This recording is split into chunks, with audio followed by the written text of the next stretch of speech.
Welcome to the Bill Kelly Podcast, critical discussions in critical times. Here's your host, Bill Kelly.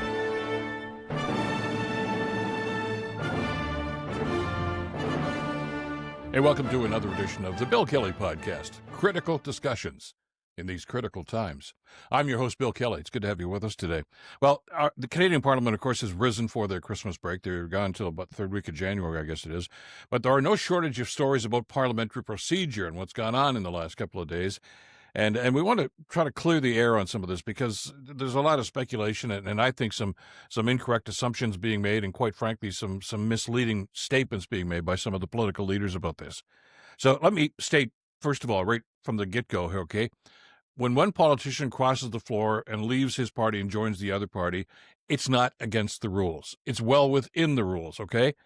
Now, Pierre Poilievre doesn't seem to agree with that. You've heard some of his comments. I think we talked about this on the last podcast, didn't we?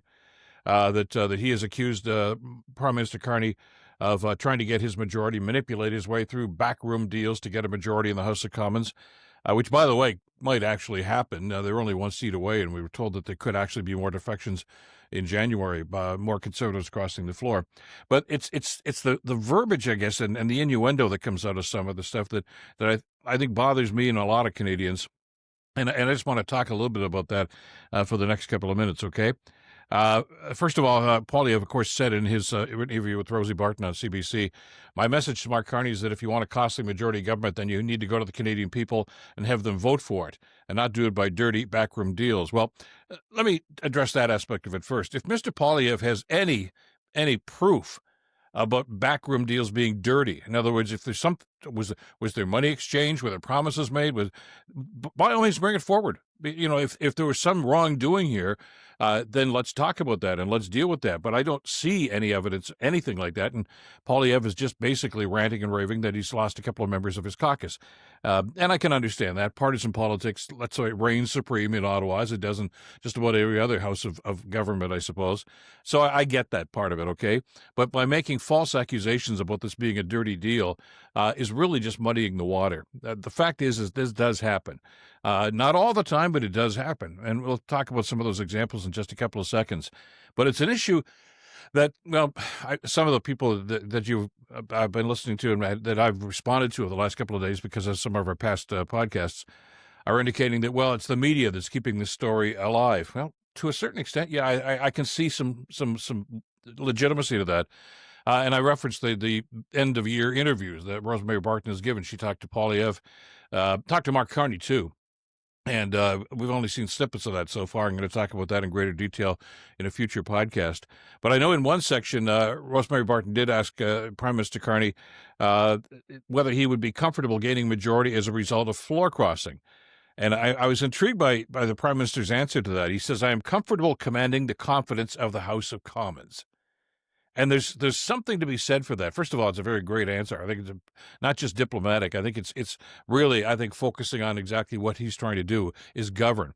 The Prime Minister has never, in the short time he's been in power here for about the last 9 or 10 months, been someone who seems to want to play silly political games. He's trying to move his agenda forward, trying to move the country forward, and this is one way of doing it. And as he has articulated, and both the members of, the now Liberal caucus, but former Conservative caucus who have crossed the floor, said that they did this of their own free will and volition because they were not comfortable with their leader. They were not comfortable with the way that the Parliament was running and the way that the Conservatives were behaving within the Parliament. That's some of it. So, and those are damning comments about the Conservative caucus and about Poilievre's leadership. I get that.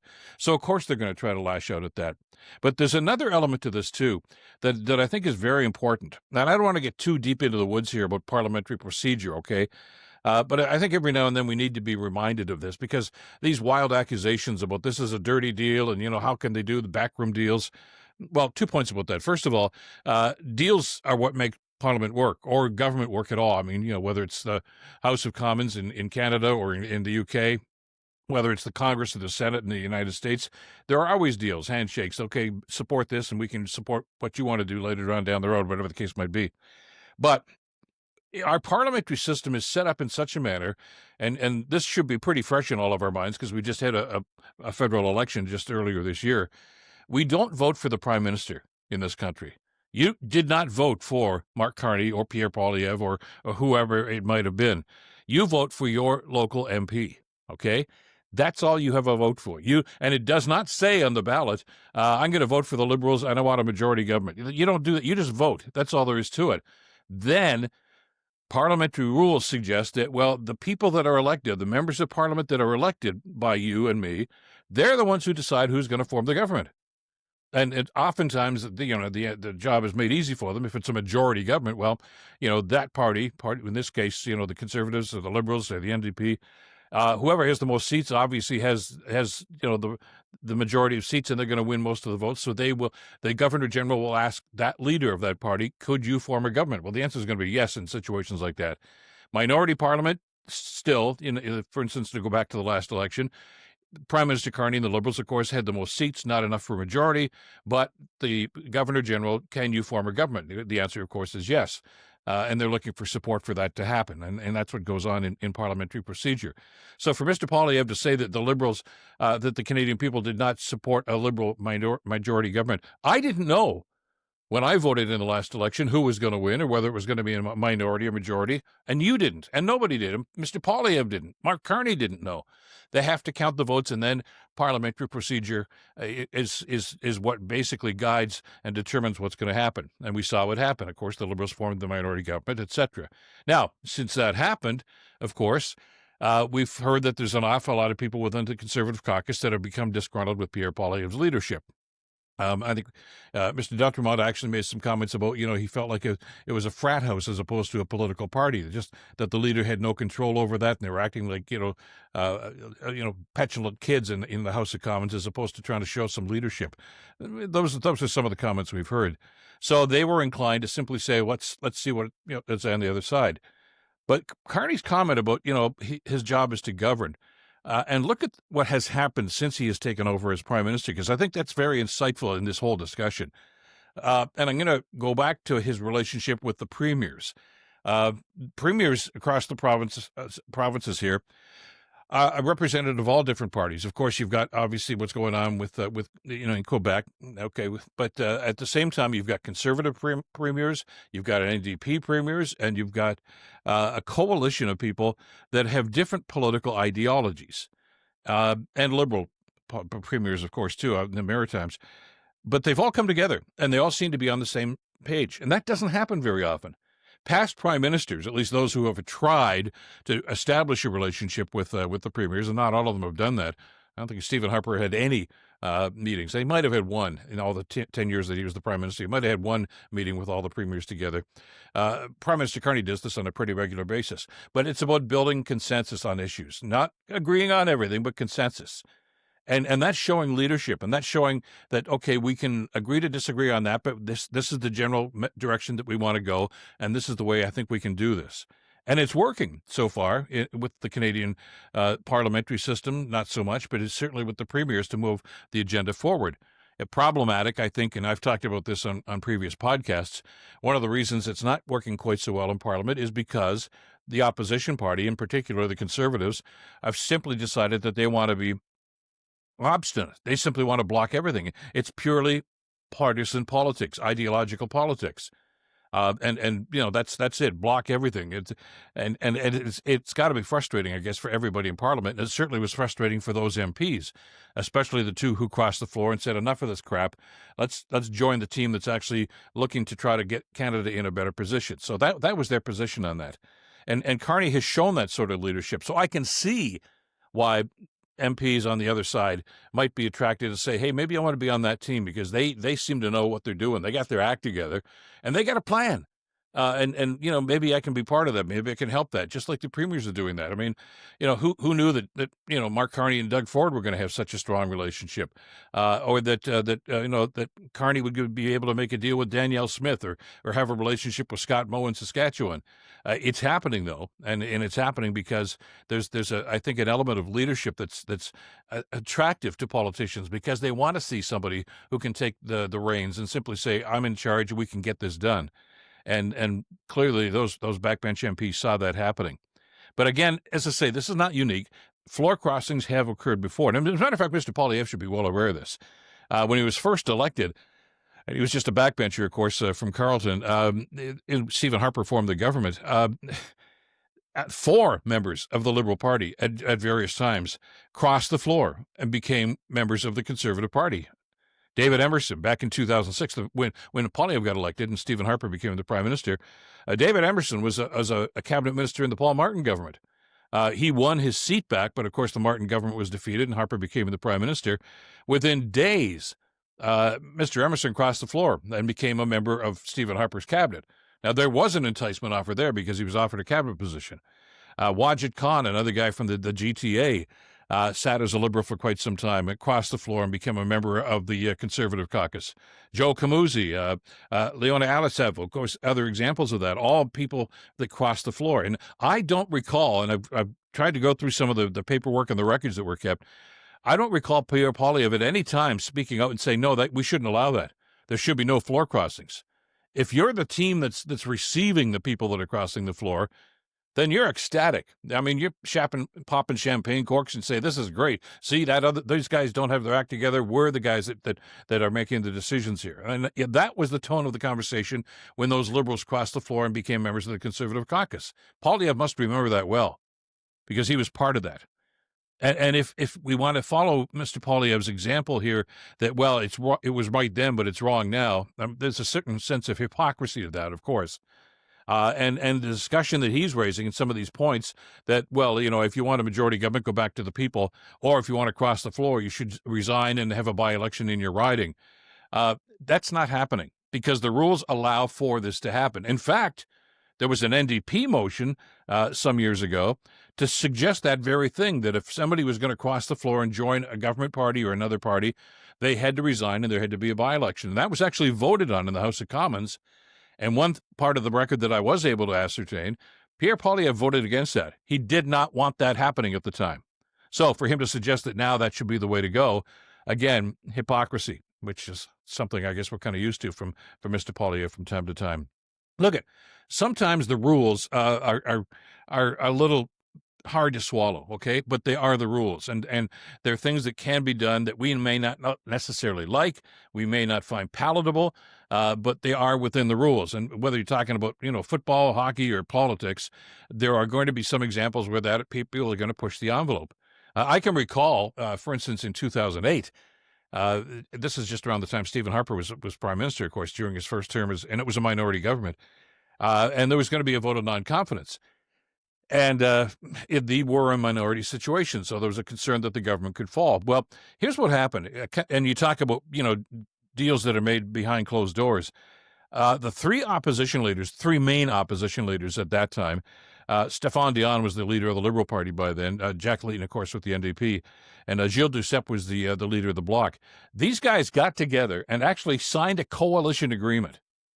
The three of them signed this agreement that said, look, if we defeat the government in this confidence vote, which was coming up, which they probably could have and probably were going to because, they had more votes than the Conservatives did at the time, that they were going to go to the Governor General and say, you don't need to have another election. We can form the government.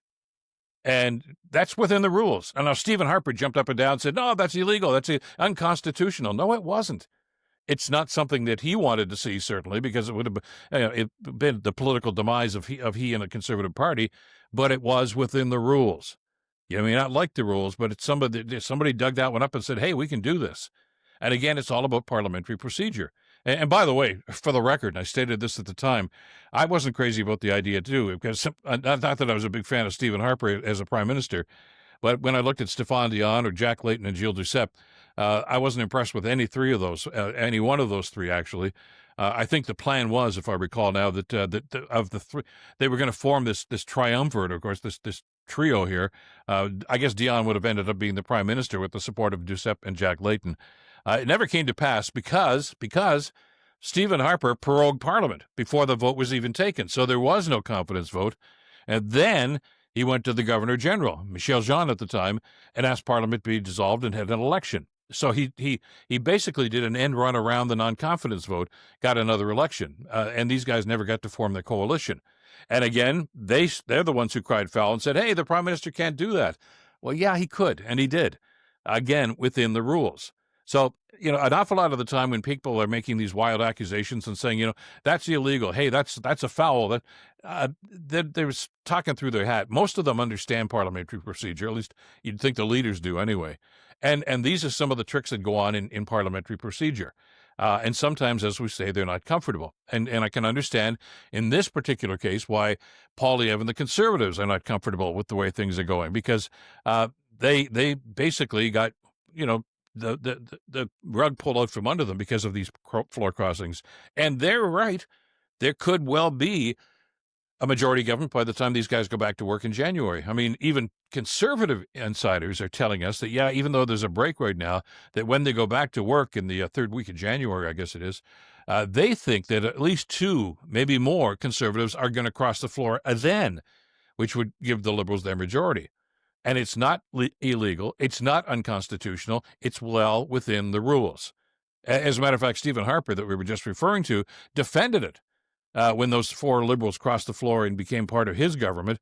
He said, MPs should have the right to do that. He says, ultimately, they answer to their constituents, of course, at the next election, whatever that case might be. And when there have been floor crossings in the past, sometimes it's come back to bite them, and those people are defeated in the last election. Sometimes they win. Because oftentimes, and we've talked about this when it comes to elections at any level, even though, candidate Y or X may be a member of such and such a political party, many, many people vote in those elections for the candidate, not even for the party. And we've seen that happen time and time again. I like candidate X. They've been great for the community. They return the calls. They do all the work that we ask them to do. I don't like their political party, but I like them. And that's the rationale that some people use. So, and it applies in situations like that too. So we have to understand the nuances of how this system really works. And I'm sure that, in his heart of hearts, Poilievre understands that too. And this is the Prime Minister and the Liberals being the beneficiary of disgruntled MPs. And this is an avenue that they can follow. Now, as to whether or not this is going to lead to a majority, well, we'll find out, I'm sure, in a couple of weeks. As to whether or not this is something that the constituents of the people that elected them are going to get really ticked off about and say, okay, we're going to punish you. We'll find out at the next federal election just what's going to happen. But, however, if there is a majority government, that next election is probably at least another 2.5, 3 years away at the earliest. So there's a lot at play here. And with that, and with the political rhetoric that's coming back and forth, it's hard sometimes to keep your eye on the ball and understand just what's going on. And the cries of foul, and this is it's like watching a football game or a basketball game. I mean, you're the one sitting in the fan and in the stands, and it's like there's 17,000 referees watching the game. As soon as something happens to your team, it's hey, that's illegal. And that's what the opposition parties, specifically here, the Conservatives, are doing. But it's not illegal and it's not foul. It's within the rules, and those are the rules that everybody plays by. And it's, I think, a responsibility of those political parties to understand the rules. And of course, they're going to try to use them to their advantage. And it happens all the time. And the only time you get ticked off and pissed off in politics is when you find out that the other guy's bested you. And that may well be happening in this particular situation. As to how that's going to work out and where the numbers are going to fall eventually, well, we'll see. And we'll see just how the Liberals and the Conservatives deal with that. And of course, while all this is going on, Mr. Poilievre, in the back of his mind, well, maybe not the back of his mind now, has that leadership review coming up in just a few weeks, of course, and we'll see what the outcome of that is going to be and how that's going to impact. So even though we are in a quiet time in politics, if there ever is such a thing, because the Parliament's not sitting right now, still lots going on, and still some of those deals and conversations going on in the back, as there always are, and probably always will be. That's it for this edition of the podcast. As always, thanks so much for being with us. Watching on YouTube, great to have you with us. Please hit that notification bell and pass the word on to others, okay? And thank you to everybody for your support and your subscriptions. We really do count on that for us to continue the work that we're doing here, and we are very appreciative of everybody who's jumped on side to try to help us to continue this work. Thanks to Madeline Kelly for the great work producing the podcast and putting it all together for us. Until next time, I'm Bill Kelly. Stay in touch and stay informed. Bill Kelly Podcast brought to you by Wizen's Law, personal injury lawyers. Listen, you didn't choose to get injured, but you can choose the right lawyer. Wizen's Law, 905-522-1102 or wizenslaw.com.